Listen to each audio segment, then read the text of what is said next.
Hi everyone, it's Trishna. So I actually just filmed a video and that video was around how to connect with your spirit guides. It was a complete comprehensive masterclass on how to connect with your spirit guides and the kinds of mental blocks that can trip us up. And then I also included some exercises. But anyways, in that video, I alluded to creating another video around how to meditate for the anxious mind. So I'm creating this video, one, for that reason, because I mentioned it in the last video. It was a pretty important topic. And two, because I recently joined Reddit and I have been getting some private messages on there regarding how to meditate for the anxious mind. And I've been doing a lot of replies on that. And so I thought it might be nice to just create a video on that I can share with other people because it obviously is a question that is on people's minds or something that people are trying to work through. So I don't have any major notes for this video, but we're going to be talking about how to meditate for the anxious mind. So, no matter what meditation you are planning to do, if you're planning to do a guided meditation, if you're planning to meditate just with yourself, maybe thinking about nothing, or maybe focusing on a sound or a feeling, or focusing on your breath, that part of the meditation won't be very successful if you don't incorporate the three things that I'm going to talk about that will help calm you down so that you can actually enjoy the meditation. Now, a lot of guided meditations already include this, but if you're wanting to meditate on your own, there are three really, really important pieces that you're going to want to include in your meditation so that you can be in a calm state and you can actually enjoy the meditation and not spend most of it fighting with yourself or beating yourself up because you went on a million different trains of thought or you just didn't feel like you were doing it right. So, okay, before we get into that, first of all, there is no way to do meditation wrong. I actually have like a video that I created maybe a couple of years ago on my channel that goes in complete depth on how to meditate. So if you're interested in that, check out that video. I will include it below. But I'm just going to do a super high level summary of that. So first of all, it doesn't matter if you're lying down or sitting up, you can meditate however feels comfortable for you. Second of all, if you fall asleep in your meditation, that is not a bad thing. That still means that your meditation was effective. If you fall asleep in your meditation, it's not because you did it wrong, it's because you needed sleep. Meditation will give you what you need the most. And if you fall asleep, it's because you were sleep deprived and that's what you really needed in order to heal yourself. Meditation is very healing, as is sleep. If meditation makes you sleep, it's because you needed that kind of healing. When you're caught up on your sleep, you will notice that you won't fall asleep when you meditate. You will only do that whenever you are sleep deprived. So if you fall asleep, that's what you needed. You still did it right. And yeah, so those are the two main. Oh, and then the other thing is just sit down and try. It doesn't matter if your mind was crazy that day while you're trying to meditate. Don't beat yourself up about it if you're sitting there for 10 minutes and you're just going off on all these tangents. Don't be upset with yourself. Meditation is not going to be the exact same experience every day. We all have fluctuations in our life. We all have cycles. We all have things that are happening for us that are good or that are not so great. And that's always going to impact how our meditation is going to go that day. And that's okay. It's just part of life and living and just the journey. So don't ever beat yourself up about how your meditation went. It's not worth it. It's just don't do it. Okay, so now getting into meditating. So if you have an anxious mind, here are the three things that you want to incorporate in your meditation. So the first thing is, or like the first rule of meditation, in my opinion, and I'm sure other people have come up with this, but just in my experience, this is like what I consider the first rule. When you relax your body, you will relax your mind. Relax your body, relax your mind. That's kind of the saying that I have. So if you're meditating and your mind's just like all over the place, the first thing you want to do is you want to relax your body because our minds and our bodies are significantly more connected than we give it credit for. So when we relax our physical body, everything that's going on here, our mind will naturally relax as well. So the way to do that is there's many different ways to relax your body. I'm going to give you, how many do I want to give you? I'll give you two. Yeah, we'll do two. So the first one is, and this is going to seem a little bit counterintuitive, but the first one is when you're meditating, you want to go from head to toe, or if you want to do toe to head, but I think usually head to toe is a little bit better, is what I feel. Do head to toe, because it's going to tie into part two. So do head to toe. So you start with your scalp, and you just focus on your scalp, and you might want to tense it in your mind. So you tense, and then you relax. You just kind of enjoy the feeling of that relaxation. And you go down to your forehead, you maybe want to tense it, then you relax. So it seems a little counterintuitive. You're tensing something to relax, but a lot of times when we tense and then we relax, it gets the blood flowing a little bit, and we do tend to relax a little bit more because we're more aware of the tension that we're holding. And when we're aware of that, it's easier to let it go. So I know it seems counterintuitive, but that's one method. You go from head to toe, just tensing, relaxing as you go all the way down. The second method, and this is the more common method and probably the one that you may want to use, but either is fine, it really just depends on your style, is this is a very common one. So you will imagine a ball of light, a ball of energy and light that is right above your head. And this light can be any color that you want. It can be green if you want it to be. Green is the color of the heart chakra. It's kind of a healing color. It can be gold. A lot of people like that. It can be white. Whatever color you want, doesn't matter. It can change day by day. Just pick the one that you want. And I like to add sparkles to it. That's just me. I like it being shimmery. And this is a ball of light and energy. And essentially, it's kind of like that ball of light just kind of cracks open and falls down into the top of your head. The top of your head is where your crown chakra is. And then basically you just imagine that color and the energy and that light just traveling down through your body from head to toe. So head, forehead, temples, nose, just keep going all the way down to the bottom of your feet.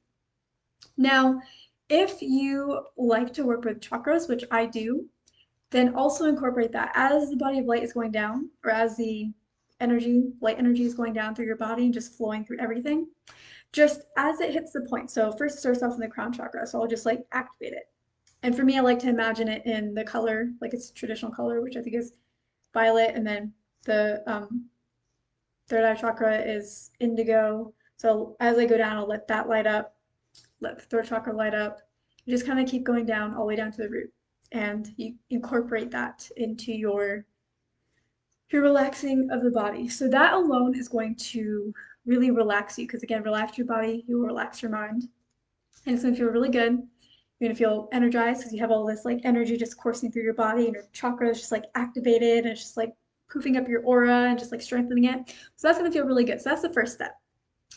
The second step, and this is one that is really, really, really going to help you. The next two are like pivotal.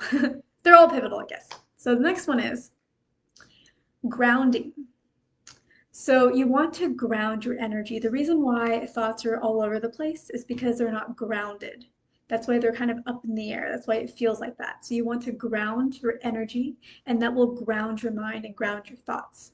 So how do you do that? So there's a lot of different ways to do that. The way that I like to do that is now you have gone from head to toe and filled your body with this energy, where you've tensed it and relaxed it. The next step is you want to imagine roots growing out from under your feet that are going down into the earth.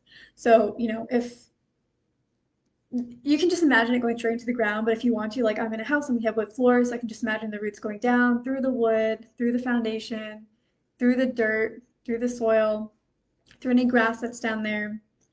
And you can be as creative with this as you want. You can imagine the underground riverbeds and things like that. Forget about the different elements of the core of the earth, but essentially you want to take your roots all the way down, and these roots are carrying this energy that you have just pulled through your body. You're taking them down all the way down to the center of the earth, and you connect with the center of the earth. And then you take a moment there, and then you draw in the energy of the earth back up your roots, all the way up into your feet. Now, you can go all the way up to your heart chakra if you would like. I wouldn't really go higher than that because this is grounding energy that you're pulling in. You're trying to ground yourself. And the heart is the centermost chakra generally. And so everything below it is more of the physical grounding kind of energy, especially when it's in balance. And everything above it is more of the spiritual kind of energy. So you want to bring it up to your heart or any one of the chakras that are below that you prefer. And that is going to feel amazing. Like it's just going to feel amazing. So that is step number 2. Now, if you wanted to, this is not part of the calming the anxious mind meditation, but I just want to call it out, is if you want to, you can also pull in energy from above you there's a chakra right above your head, and there's actually one right below your feet as well. There's a lot of chakras. So we usually focus on the 7. Some people also focus on the ones in the palms of the hand, but there are also little ones there. So anyway, so there's the 7, and then there's one above your head and one below your feet. And the one below your feet is really what's connecting you to the earth, and that's where your roots are kind of going through. And then there's one above your head. So if you want to pull in some of that spiritual information or balance yourself in that way as well, you can pull in intuitive information from that chakra and pull that in and have it meet the grounding energy in your heart. So if that's confusing, let me know and I can explain that.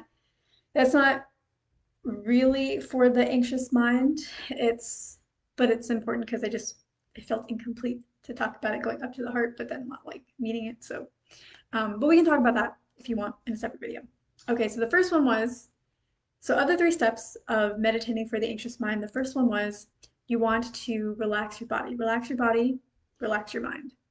The second one was you want to ground. So we grow roots from our feet down into the next chakra and down to the center of the earth. We pull in this energy all the way down. And then when we're at the center of the earth, we just sit there for a moment. And then we pull in the energy of the earth back up our roots, up into our heart. Now, the third part of this is centering. So whenever we're meditating, a lot of times we will have parts of us that are caught up in different things. We're here sitting here, but our energy is scattered. Our energy might be focused on a to-do list. It might be partially focused on a fight that we had the day before, might be focused on debt that maybe we're dealing with. So we have all these, we're kind of scattered in our energy. So you want to center yourself. You want to bring all of that back into yourself so that you are grounded, you are rested, and you're whole. And all of that is really going to help the anxious mind. So the way that you bring that is you just notice, okay, where might my energy be caught up? I'm thinking about my to-do list, thinking about the fight that I had, thinking about my money stress, thinking about work and the goals that I want and how they might not be materializing and I don't know, politics, the economy, whatever it is. You just kind of very gently notice what it's about. And then you just ask, just in your mind, just say, whatever portions of this energy no longer serve me, I ask that they be released. And just imagine the energy going up into the universe and being transmuted into positive energy that the universe can then give to others who need positive energy or even to yourself. And just imagine that releasing and then say, and I ask that the remaining energy that does serve me be returned to me. And then just imagine that energy just coming back and really centering into your energy field or your aura. If it's easier for you to imagine, you can imagine just collecting into a ball that goes into the top of your head and just enters into your field. So those are the 3 things that if you do that, I think you will find a really big difference in how your meditation goes. So again, the 3 things are relax your body, relax your mind. 2 is do some grounding work, and 3 is centering. And those 3 things combined will be really powerful. And then you can do your meditation afterwards. Then you will be in a calm state. You'll be in a very whole feeling state. You'll be in a really good place to actually enjoy your meditation because you're all there. You're showing up completely. So let me know how that works for you. Let me know if you have any issues or any further questions. And I will see you in my next video.